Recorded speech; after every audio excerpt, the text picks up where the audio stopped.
Yo les crocodiles, bienvenue sur le YouTube de Fabrice Tran alias Kaiman. Aujourd'hui, truc de dingue, truc de ouf, nous allons faire une vidéo sur Thundercrail, The Fall of Avalon. Allez, go go go go les crocodiles.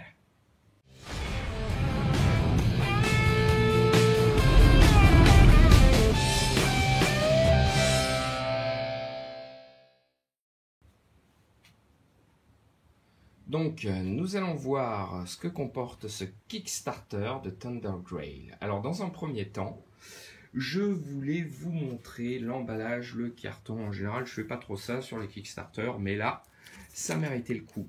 Voilà, ça vaut le coup de le faire, faut le faire, car quand les choses sont bien faites, il faut le montrer aussi, il faut en parler. Donc voilà, le point positif de ce Kickstarter, c'est que l'emballage est vraiment incroyable. Il est super bien fait. Nous sommes sur un polystyrène, enfin un genre de mousse, la compensée très dure, qui est thermomoulé en thermomoulage, qui correspond à la taille du Kickstarter et qui emballe très bien notre jeu. Et hop, là il y a juste une petite ouverture, on enlève ça et hop, déjà on tombe sur cette petite présentation de la surprise box. Et croyez-moi, la surprise box, vous allez voir, c'est du méga lourd. Et donc, j'enlève la première couche. Ouais, c'est vraiment des... Voilà. Tiens, d'ailleurs, la surprise box, elle peut sortir à part. Voilà. Et vous voyez, en fait, c'est des compartiments de mousse. Voilà. Et en fait, on a la même chose pour toutes les boîtes. Donc, il y a 3 boîtes.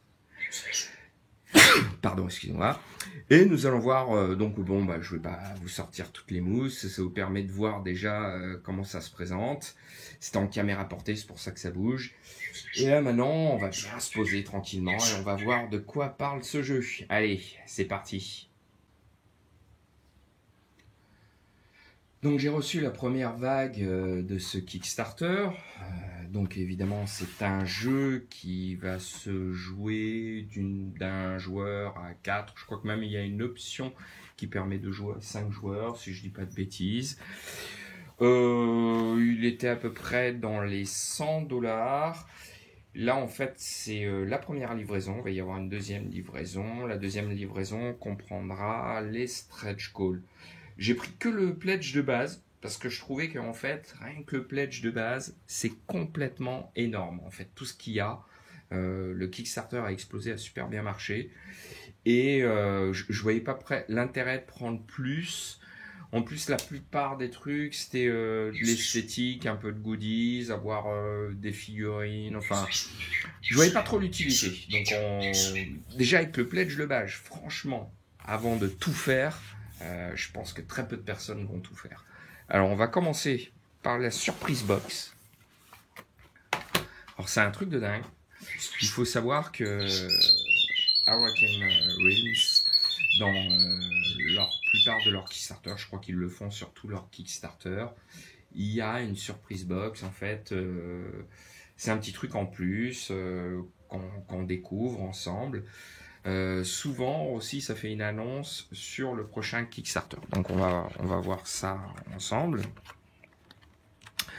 Je vais pas vous mentir, hein, j'ai déjà enlevé les plastiques, donc j'ai vu à peu près ce qu'il y avait dedans. Donc, sur ce joli petit coffret, hop. Alors ça les copains, les crocodiles, c'est complètement dingue. Là, on a un artbook du prochain Kickstarter qu'ils vont sortir. Et en fait, je trouve ça complètement dingue. Parce qu'en fait, ça coûte de l'argent, quoi. C'est pas évident à faire. Ça demande énormément de boulot. Et on est sur un produit de qualité incroyable. Voilà, je tourne rapidement les pages. Ça permet de voir. Voilà. Et rien que de voir ça, ça donne envie. Alors c'est très malin commercialement, mais en même temps c'est un très gros budget, quoi. C'est impressionnant de faire ça. Donc déjà, quand tu tombes sur ce genre d'entreprise, que tu vois ce genre de choses, tu fais waouh. Franchement c'est impressionnant. Puis voilà, t'es grave dans l'ambiance de leur prochain Kickstarter. Enfin, je trouve ça génial. Ces illustrations sont sympas. Je trouve ça l'univers et tout. Ouais. Ça raconte une histoire, quoi. Ça, personnellement, ça me touche. Et déjà, avant d'avoir vu le jeu, t'es hypé. T'as envie d'y aller avant d'avoir vu le Kickstarter, quoi. Donc voilà.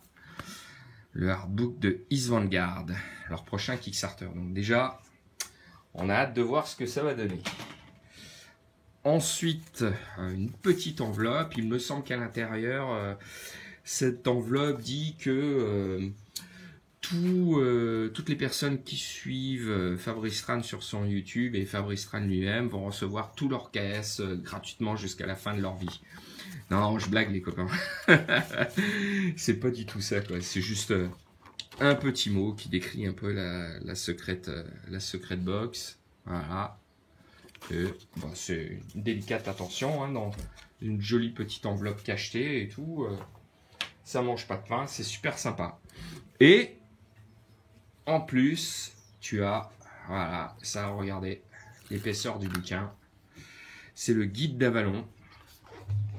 Un petit bouquin, voilà, qui va décrire tout l'univers de ce fantastique KS. Voilà. Et ça, c'est cadeau. Avec des tonnes d'illustrations à chaque page. Tu dis déjà, tu bouquines ça avant d'attaquer les règles, avant d'attaquer quoi que ce soit. Là, tu te mets dans l'ambiance du jeu. Ça donne envie. Moi, personnellement, c'est une campagne que je vais faire en solo. Hop, avec mon chat, évidemment. Pas vrai, tout petit. On va se faire cette petite campagne tous les deux. En love to love. Voilà, donc ça, Monster of Avalon, c'est la boîte avec les figurines. Donc on va regarder à la fin parce que comme d'hab, vous savez, on garde toujours le meilleur pour la fin. Donc voilà la boîte de base, une bonne grosse boîte, bien épaisse et bien lourde. Elle est, c'est une boîte qui est grosse comme une boîte de Zombicide, de Green Horde ou Black Plague. Voilà, ça donne une idée. Le carton est de très très très bonne qualité. Voilà, je tiens à le dire. Super illustration. Et on ouvre la boîte avec une petite fiche de personnage. Là, j'aime bien la façon dont c'est fait en mode parchemin. Donc plusieurs feuilles comme ça en mode parchemin. Je pense avec des descriptifs des personnages apparemment. Je trouve ça super bien. Super joli. Là, fiche de sauvegarde de nos personnages. Je pense que c'est recto verso. Ah, il y a de quoi faire. Il y a du matos. Il y a de quoi faire. Et, alors ça on va le voir après. Ah oui, c'est le petit fascicule qui est là, que je voulais vous montrer en premier. Apparemment, déjà, rien qu'avec ce petit fascicule là de recto verso, on pourrait commencer à jouer. C'est un style d'initiation en fait, qui va nous permettre de découvrir le jeu. Donc j'ai hâte de découvrir ça, de faire ça. J'aime bien, ça me rappelle un peu, t'as pas mal de jeux FFG, comme ça t'as pas mal de petits jeux où t'as ce type de procédé pour découvrir rapidement les règles simples du jeu. Je trouve ça bien. Là donc, le livre de règles. Après j'avoue que alors c'est très joli ce format parce qu'on est on n'est pas sur un format A4, c'est un peu plus large. C'est très joli. Après je sais pas si ça va être pratique à feuilleter, il faut voir. Par contre c'est clair que du coup en termes on y gagne en termes de lisibilité, ça c'est super sympa. Alors par contre, pour ce qui est des règles de jeu, pour l'instant, je n'ai pas encore lu le livre de règles. Je vous invite à aller voir la chaîne YouTube de Mathieu, où il fait, avec le Dandy Meeple, ils font une super vidéo de présentation du jeu. Voilà, ils font la petite partie d'initiation. Je pense que c'est le petit feuillet là que je vous ai montré. Et c'est super bien expliqué, c'est super sympa. En plus, Mathieu est super drôle dans la vidéo. Enfin, ça se regarde super bien. Donc, je vous conseille vivement d'aller voir sa chaîne pour voir cette petite vidéo de jeu. Et pas que, il a plein d'autres vidéos super sympas. Donc voilà. Il y a l'air d'avoir quand même pas mal de règles, ou alors pas mal de... Il y a pas mal d'exemples aussi, il me semble, ouais, c'est pas mal. Et il y a pas mal de règles. On va voir ce que ça donne.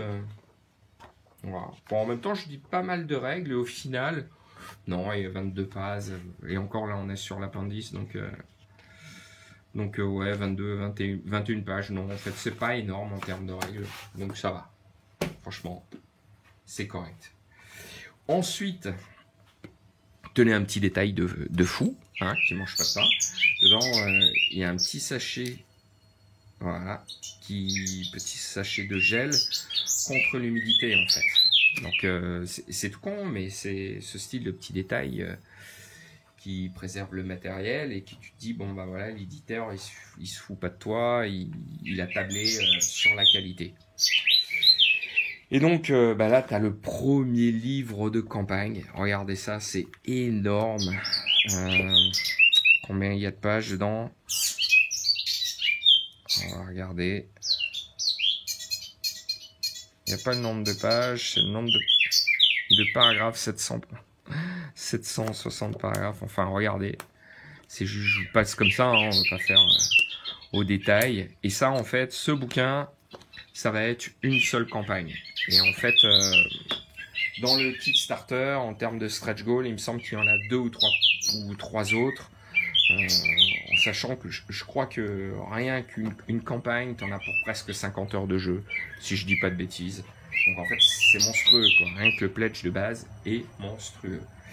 En fait, le jeu se joue un peu comme un livre dont vous êtes le héros. Donc c'est pour ça que je pense que c'est le type de jeu qui peut très bien passer en solo. Et voilà, là on arrive sur les fiches de personnages qui sont magnifiques. Regardez, tout en relief là. C'est super beau. C'est vraiment la classe. C'est très très beau. Et en fait, regardez, hop, ça s'enlève. C'est recto verso. À mon avis, ça doit avoir des effets particuliers en jeu. Et après, tu le replaces. C'est vraiment super beau. En termes de matos, c'est magnifique. J'adore ce jeu pour...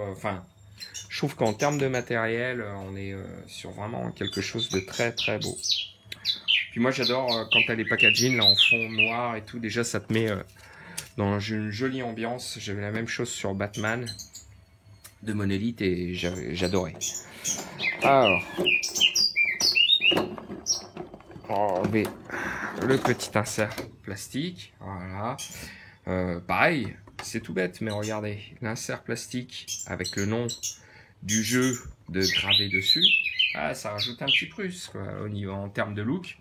C'est super, c'est vraiment classe. Donc voilà, il y a des kilotonnes de paquets de cartes de partout, avec les espaces de rangement. Par contre, je ne sais pas, faudra que je teste. Je sais pas si une fois slivé ça rentre. Voilà. Je suis pas sûr parce que ça m'a l'air bien serré. Donc je sais pas trop. Donc voilà, ça donne un peu une idée du type d'illustration. Bon, je vais pas ouvrir les paquets parce que il y a une tétrachée de cartes, hein, plusieurs centaines. Donc là, on en aurait pour des heures, mais ça vous donne une idée du graphisme qu'on retrouve sur ce type de carte. Voilà. Vraiment très joli. Et voilà, il y en a plein de toutes les tailles. Initiation, ne pas mélanger ce paquet. Voilà, ça doit être le paquet d'initiation pour commencer la première partie. Pas mal, sympa. Ouais, il y a aussi des petites cartes sous ce format.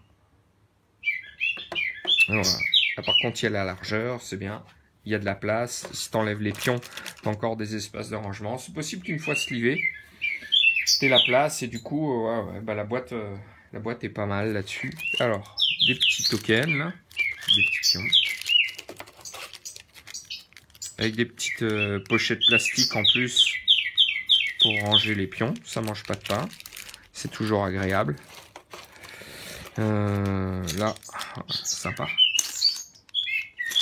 Et puis pareil, des pochettes plastiques en plus pour les ranger. Donc c'est cool. Deux petits dés. Ouais, deux jolis petits dés. Hop, est-ce que j'arrive à les sortir? Ouais, ils sont sympas. Avec la petite gravure et tout. C'est classe. Et on arrive sur les figurines. Hop, on va se prendre la première. Bah sympa, hein. Ça fait le taf. Le plastique est de bonne qualité. Ouais. La gravure est bonne. On est sur un très bon produit. Voilà. Après, bon, en termes de sculpture, ça peut plaire ou déplaire. C'est pas dans l'ensemble. Je trouve que c'est sympa. C'est pas ce que j'ai vu de plus fou en termes de sculpture sur des Kickstarter. Mais ça a le mérite d'être super propre. C'est bien réalisé. Vous voyez, regarde là. Franchement, je cherche la ligne de moulage. Ouais, elle est là, elle est ridicule. Elle est vraiment... Donc on est quand même sur un bon produit de qualité là-dessus. Puis c'est du bon plastique, il n'y a pas de souci. Puis vous allez voir toutes les figurines. Moi je pense que je vais essayer de jouer full pain avant de commencer ma campagne solo. Et je vais pas me prendre la tête, quoi. Ça va être la vie, contraste, brossage. Voilà, je vais faire ça en tabletop hyper rapide. Parce qu'en fait, il y a beaucoup de contraste, de texture un peu partout sur ces figurines. Sur la plupart des figurines du jeu. Et donc, ça s'y prête bien. Il n'y a pas besoin de se prendre la tête sur une peinture hyper chiadée. Bon, c'est possible si vous voulez, quoi. Mais voilà. Puis voilà, bah, ça fait le taf. Elles sont sympas. Elles sont cool. Hop. Hop. Un héros.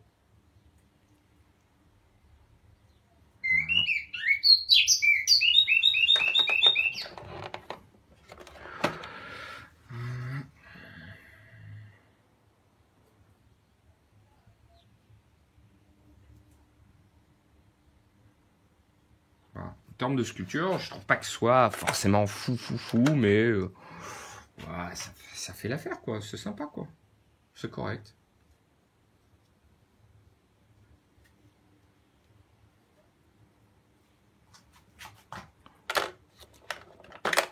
Hop.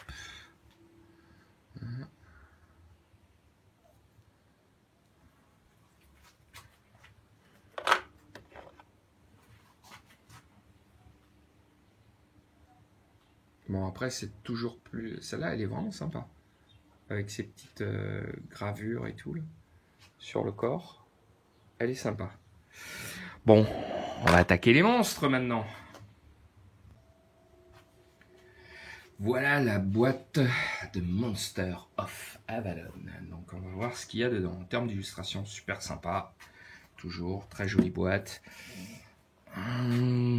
Alors, qu'est-ce qu'il y a de beau dedans? Ça me rappelle vachement ce Kickstarter en fait en termes de qualité, en termes de qualité, sculpture, contenu, le packaging, tout ça, Black Rose War. Donc je sais pas si vous avez vu ma vidéo d'unboxing sur Black Rose War, mais ça me rappelle vachement ça. Bah ça c'est déjà sympa. Moi j'aime beaucoup avoir la petite feuille avec l'emplacement des figurines parce que tous, vous savez ce que c'est, au moment de ranger ton jeu, tu vas chercher pendant 1 heure l'emplacement des figurines. C'est un cauchemar. Et le fait d'avoir cette petite feuille, bah, c'est bien pratique. Donc toujours pareil, le petit, voilà, on va sortir carrément, le petit thermomoulage en plastique avec le nom du jeu gravé dessus, ça j'adore, je vous l'avais déjà dit. Et nous allons voir ce qu'il y a à l'intérieur. Là, c'est que les monstres. Ouais, le plus gros monstre, mon chat. Allez, c'est parti pour le premier. Sympa. Puis c'est cool, hein, regardez les socles là, tout texturés et tout. Ça nous met vraiment dans une ambiance sympa. On dirait un genre d'homme à arbre, ouais, c'est ça. Assez délire. D'ailleurs, pour ceux qui ont pledge le jeu, si vous pouvez me dire, parce que je n'ai pas fait gaffe, j'ai pas vu passer l'information sur la deuxième livraison du Kickstarter, est-ce que le Pledge Manager va être à nouveau ouvert? Est-ce qu'il y aura la possibilité de compléter? Parce que bah, vu que je suis agréablement surpris sur tout ce qu'il y a en termes de qualité et de matériel, je me ferai peut-être plaisir en complétant avec 2-3 trucs en plus en termes de figurines. Ah, celui-là il est cool, il est sympa. Et ouais, en fait c'est là où je suis assez surpris, c'est que eh ben, les lignes de moulage elles sont quasiment inexistantes. Tu peux carrément directement peindre comme ça sans te prendre la tête. Le plastique est dur, il est de super qualité. Franchement, il n'y a rien à dire. Puis comme vous voyez, la façon dont est foutu les figurines, franchement, vous mettez juste du lavis ou du contraste, ça suffit amplement pour rapidement tout te peindre. J'aime bien la petite scénette avec les 3 figs. Voilà, ça fait bien le taf. Et comme je disais, en termes de sculpture, c'est pas extrêmement poussé, toutes les figurines, mais ça va. Il y a une bonne ambiance, c'est correct. C'est sûr qu'on est très loin d'une qualité de sculpture qui a été vue par exemple sur 8 ou sur Hank. Voilà, on n'est pas sur cette beauté de sculpture, ça c'est sûr. Mais par contre, c'est bien fait. Et pour de la figurine de jeu, c'est vraiment nickel. C'est vraiment top. Voilà, ça a une bonne ligne de moulage ici, mais voilà. Vous voyez, c'est la première où il y a une grosse ligne de moulage et encore là, petit coup de cutter et hop, il n'y a plus rien, quoi. Hein. C'est pas dramatique. Mais il y a une bonne ambiance. Et franchement, j'ai joué là il n'y a pas longtemps à Lord of Hellas. Et en termes de qualité de figurine, on était loin de ça. Donc ils ont vraiment progressé sur la qualité de leur sculpture, la qualité de leur plastique. Donc ça laisse présager que du bon sur leur prochain KS. Donc je suis vraiment agréablement surpris là-dessus. Maintenant j'attends vraiment de voir en termes de jeu ce que ça donne. Si le jeu est aussi bon que le matériel, je pense que les prochains KS qu'ils font, c'est Pledge Auto sans chercher à comprendre et à réfléchir. Alors franchement, quand je vois ça, je regrette de ne pas avoir pledgé Etherfield. Voilà.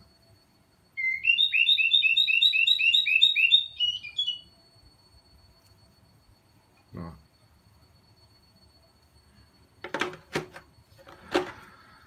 C'est sympathique petit monstre.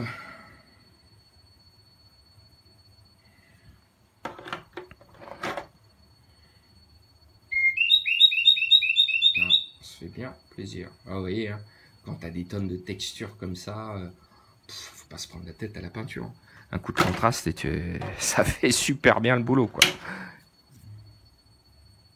Et c'est impressionnant quand même quand on voit ce style de projet sur Kickstarter, parce que là, vous vous dites que tout ce que je vous montre, c'est juste la première vague et j'attends encore 2 ou 3 autres campagnes, quoi, juste avec le pledge de base. C'est juste incroyable. C'est hallucinant. C'est fou. Alors qu'un jeu comme ça, je pense que t'as de quoi y jouer un sacré bout de temps. Bon, après, par contre, je sais pas si au niveau jouabilité, c'est intéressant. Parce que je pense que une fois que tu as fait chaque campagne, voilà, tu l'as fait, tu la connais. Même si peut-être il y a des directions différentes en cours de jeu. Je suis pas sûr qu'il y ait vraiment un intérêt à le refaire. je pense que tu vas bien t'éclater pendant que tu vas le faire. Voilà, celui-là, c'est celui de la boîte. Oui, c'est sympa.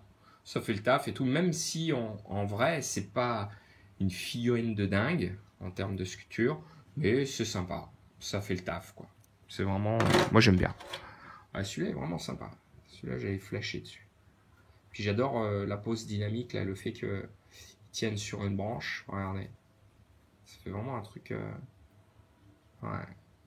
Puis il y a un petit côté un peu horreur et tout à la Kingdom Death là, sur ces figurines. Ça fait une bonne petite ambiance. Et le cavalier sans tête. Je suis pas pressé de le rencontrer, lui, dans la rue. Et la dernière figurine. C'est pas trop ce que c'est, mais j'aime bien. Il y a un pur look, là. Avec des tonnes d'os, de bras et tout. Puis avec tous les socles texturés, là, franchement, ça met une super ambiance. Bon, voilà, je vous ai fait la présentation globale de ce que j'ai reçu pour l'instant. Je referai évidemment une vidéo quand je recevrai la suite. Ça vous donne une petite idée de ce qu'il y a à l'intérieur. Franchement, je suis agréablement surpris. Je trouve que le matériel est super bon et ça laisse présager que du bon pour cette entreprise dans leur prochain Kickstarter. Donc là, c'est sûr que c'est le premier Kickstarter que je reçois d'eux et ça ne sera pas le dernier. Je pense qu'ils ont gagné un client. Donc j'espère que cette vidéo vous a plu. N'hésitez pas à liker, à partager, à en parler autour de vous. Je reviens très vite avec de nouvelles vidéos et n'hésitez pas à regarder les autres vidéos qui sont sur mon YouTube et à commenter aussi. Comme ça on en discute entre nous.